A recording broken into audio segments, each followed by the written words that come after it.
Je me couche et aussitôt je m'endors en paix, car toi seul, Éternel, tu me fais habiter en sécurité. Bonsoir. Psaume chapitre 4, verset 9. Bonsoir bien-aimés, que Dieu vous bénisse.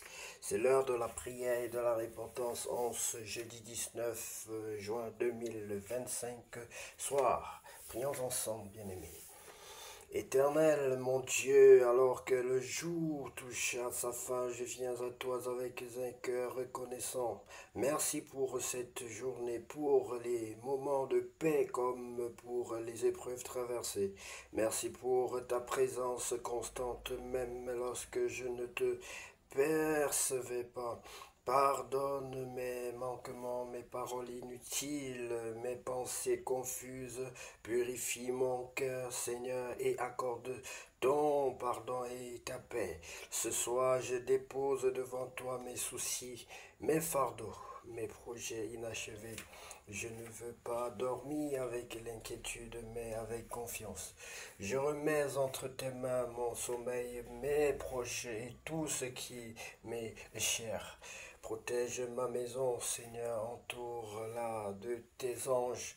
Parle-moi dans le silence de la nuit, restaure mon âme et prépare mon cœur pour une nouvelle journée sous ton regard. Ta parole déclare dans le livre de Psaume chapitre 4 verset 9 que je me couche et aussitôt je m'endors en paix, car toi seul, Éternel, tu me fais habiter en sécurité. Merci pour ton amour fidèle, je me repose en toi. Que Dieu te bénisse, bien-aimé. Si tu veux recevoir le Seigneur Jésus-Christ, l'accepter dans ta vie, dans ton cœur, comme ton sauveur personnel et ton Seigneur, tu es au bon endroit. Naître de nouveau, bien-aimé, consiste à reconnaître d'abord qu'on est pécheur, consiste à reconnaître qu'on a besoin d'un sauveur, qu'on a besoin de Jésus-Christ, consiste à reconnaître que Jésus-Christ est l'unique et seul sauveur du monde, qu'il est le Fils unique de Dieu, mort et ressuscité et qu'il reviendra. Naître de nouveau consiste aussi à inviter l'Esprit de Dieu, à demander l'Esprit de Dieu dans sa vie. Si tu es donc prêt, bien-aimé, et que tu veux recevoir le Seigneur Jésus-Christ de Nazareth dans ta vie comme ton sauveur personnel et ton Seigneur, tu peux répéter cette prière après moi. Seigneur Jésus-Christ, je reconnais que je suis un pécheur. Seigneur Jésus-Christ, je reconnais que je suis un pécheur. Je t'invite dans ma vie comme mon sauveur personnel et mon Seigneur. Je t'invite dans ma vie comme mon sauveur personnel et mon Seigneur. Je te demande pardon. Détruis en moi tout mal, tout péché. Détruis en moi tout ce qui ne te glorifie pas, Seigneur. Je te demande pardon de tous mes péchés. Au nom de Jésus-Christ, baptise-moi et remplis-moi de ton Esprit Saint. Baptise-moi et remplis-moi de ton Esprit Saint. C'est au nom puissant de Jésus-Christ que j'ai ainsi prié. Amen.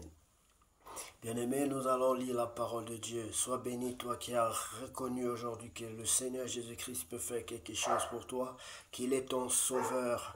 Alors que nous vivons aujourd'hui les guerres et les bruits de guerre, ce qui est bien noté et bien mentionné dans la parole de Dieu, ce n'est pas quelque chose de nouveau pour les enfants de Dieu qui demeurent dans la parole de Dieu. Ils savent que dans la fin des temps, il y aura ces signes. Et il est plus qu'important, bien-aimé, de nous retourner vers notre Dieu, car c'est lui notre véritable abri, votre véritable abri. Lisons donc la parole de Dieu dans le livre de Juges, chapitre 20. La tribu de Benjamin frappée, presque détruite.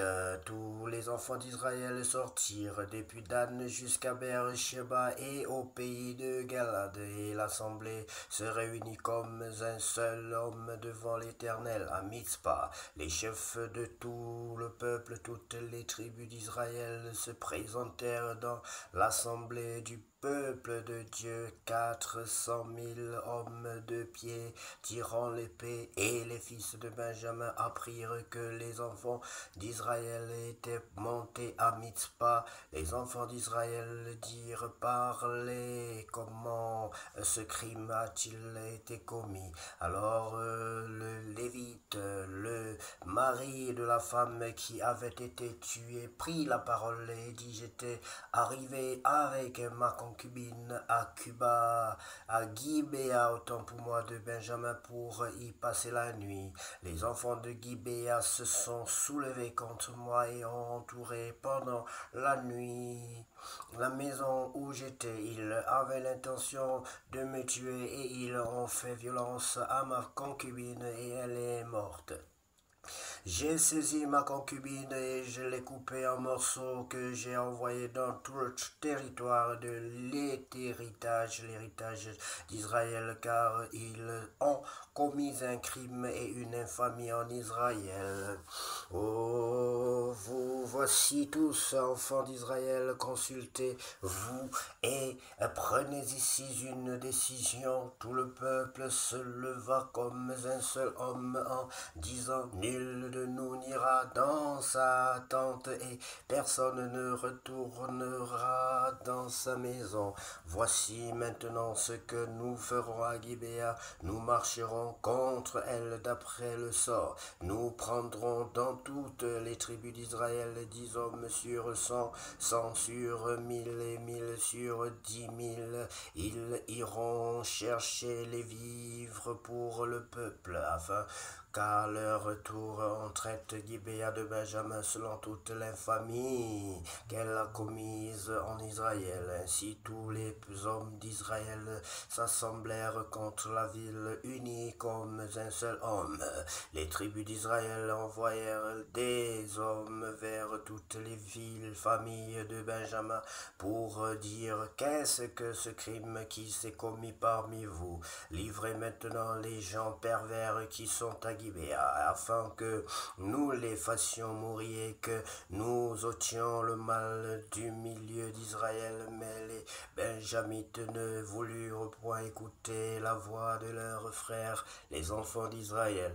Les Benjamites sortirent de leur ville et s'assemblèrent à Gibéa pour combattre les enfants d'Israël. Le dénombrement que l'on fit en ce jour des Benjamites au sortie des villes fut de 26 000 hommes tirant l'épée, sans compter les habitants de Gibéa formant 700 hommes d'élite. Regardez ce nombre impressionnant, bien-aimés. Quand il fallait vraiment éradiquer l'infamie, le péché en Israël, bien-aimés, vous voyez que c'est tout le peuple qui était prêt à mourir contre le péché. Et nous devons lutter contre le mal jusqu'au prix de notre sang, bien-aimé. Parmi tout ce peuple, il y avait 700 hommes d'élite qui ne se servaient pas de la main droite. Tout cela pouvait, en lançant une pierre avec la fronde visée un cheveu sans le manquer. On fit aussi le dénombrement des hommes d'Israël, non compris ceux de Benjamin, et l'on en trouva 400 000 tirant l'épée, tous gens de guerre. Et les enfants d'Israël se levèrent, montèrent à Bethel et consultèrent les dieux en disant: qui de nous montera le premier pour combattre les fils de Benjamin? L'Éternel répondit: Judas montera le premier. Dès le matin, les enfants d'Israël se mirent en marche et ils campèrent près de Gibéa, et les hommes d'Israël s'avancèrent pour combattre ceux de Benjamin, et ils se rangèrent en bataille contre eux devant Gibéa. Les fils de Benjamin sortirent de Gibéa et ils étendirent sur le sol ce jour-là 22 000 hommes d'Israël. Le peuple, les hommes d'Israël, les reprirent courage et ils se rangèrent de nouveau en bataille dans le lieu où ils s'étaient placés le premier jour. Et les enfants d'Israël montèrent et ils pleurèrent devant l'Éternel jusqu'au soir. Ils consultèrent l'Éternel en disant: dois-je m'avancer encore pour combattre les fils de Benjamin, mon frère? L'Éternel répondit, montez contre lui. Les enfants d'Israël s'avancèrent contre les fils de Benjamin le second jour, et ce même jour les Benjamites sortirent de Gibéa à leur rencontre, et ils étendirent encore sur le sol 18 000 hommes des enfants d'Israël, tous tirant l'épée. Tous les enfants d'Israël et tout le peuple montèrent et vinrent à Béthel. Ils pleurèrent et restèrent là devant l'Éternel. Ils jeûnèrent en ce jour jusqu'au soir, et ils offrirent des holocaustes et des sacrifices d'action de grâce devant l'Éternel. Et les enfants d'Israël consultèrent l'Éternel. C'était là que se trouvait alors l'arche de l'alliance de Dieu. Et c'était Phiné, fils d'Éléazar, fils d'Aaron, qui se tenait à cette époque en présence de Dieu. Et ils dirent, dois-je marcher encore pour combattre les fils de Benjamin, mon frère, ou dois-je m'en abstenir? L'Éternel répondit, montez, car demain je les livrerai entre vos mains. Alors Israël plaça une embuscade autour de Gibéa. Les enfants d'Israël montèrent contre les fils de Benjamin le troisième jour, et ils se rangèrent en bataille devant Gibéa, comme les autres fois, et les fils de Benjamin sortirent à la rencontre du peuple, et ils se laissèrent attirer loin de la ville. Ils commencèrent à frapper à mort parmi le peuple comme les autres fois sur les routes dont l'une monte à Béthel et l'autre à Gibéa par la campagne.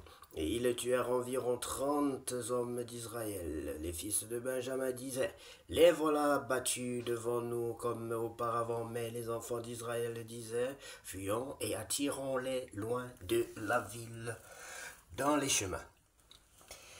Tous les hommes d'Israël quittèrent leur position et se rangèrent à Baal-Tamar, et l'embuscade d'Israël s'élança du lieu où elle était de Maré-Gibéa. 10 000 hommes choisis sur tout Israël arrivèrent devant Gibéa. Le combat fut rude et les Benjamites ne se doutaient pas du désastre qu'ils allaient éprouver. L'Éternel battit Benjamin devant Israël, et les enfants d'Israël tuèrent ce jour-là 25 100 hommes de Benjamin, tous tirant l'épée. Les fils de Benjamin regardaient comme battus les hommes d'Israël, qui cédaient du terrain à Benjamin et se reposaient sur l'embuscade qu'il avait placée contre Gibéa.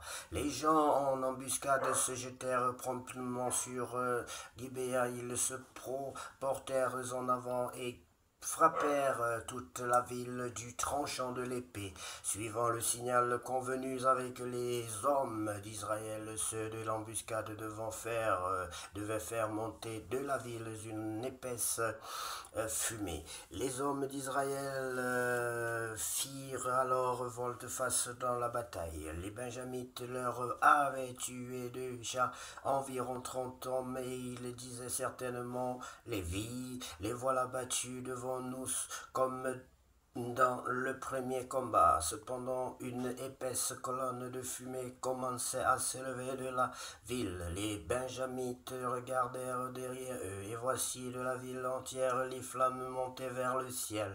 Les hommes d'Israël avaient fait volte-face, et ceux de Benjamin furent épouvantés en voyant le désastre qui allait les atteindre.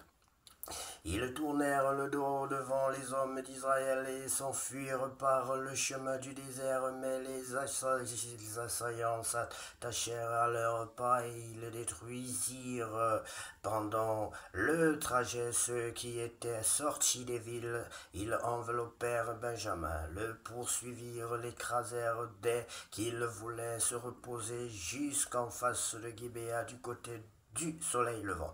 Il tomba 18 000 hommes de Benjamin, tous vaillants parmi ceux qui tournèrent le dos pour s'enfuir vers le désert au rocher de Rimon. Les hommes d'Israël en firent périr 5 000 sur les routes. Ils les poursuivirent jusqu'à Gideon et ils en tuèrent 2 000.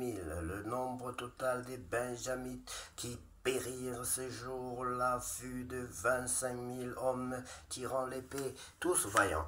600 hommes qui avaient tourné le dos et qui s'étaient enfuis vers le désert au rocher de Rimon demeurèrent là pendant 4 mois.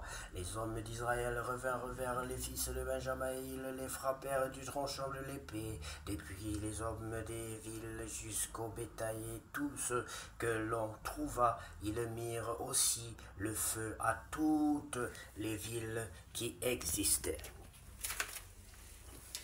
Voilà, bien-aimés, une infamie qui devait être donc déracinée, éradiquée d'Israël. Et ça ne peut qu'être appréciable, bien-aimés. Le mal, l'interdit, le mal doit être ôté du milieu d'Israël. Bien-aimés, que Dieu vous bénisse abondamment et puisse cette nuit être la plus merveilleuse, la plus douce de toutes les nuits déjà vécues sur cette terre. C'est au nom puissant de Jésus-Christ de Nazareth que nous avons ainsi prié. Amen. Je sais ta parole dans mon cœur. Je sais ta parole dans mon cœur. Pour ne pas pécher contre toi, Seigneur. Je sais ta parole dans mon cœur.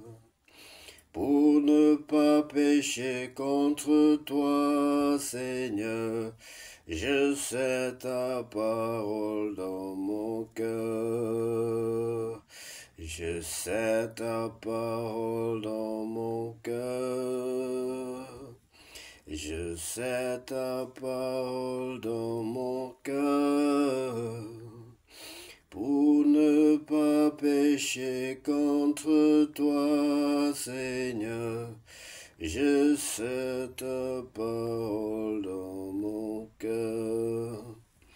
Oui, pour ne pas pécher contre toi, Seigneur, je sais ta parole dans mon cœur. Oui, pour ne pas pécher contre toi, Seigneur, je sais ta parole dans mon cœur. Oui, pour ne pas pécher contre toi, Seigneur, je sais ta parole dans mon cœur. Oui, pour ne pas pécher contre toi, Seigneur, je sais ta parole.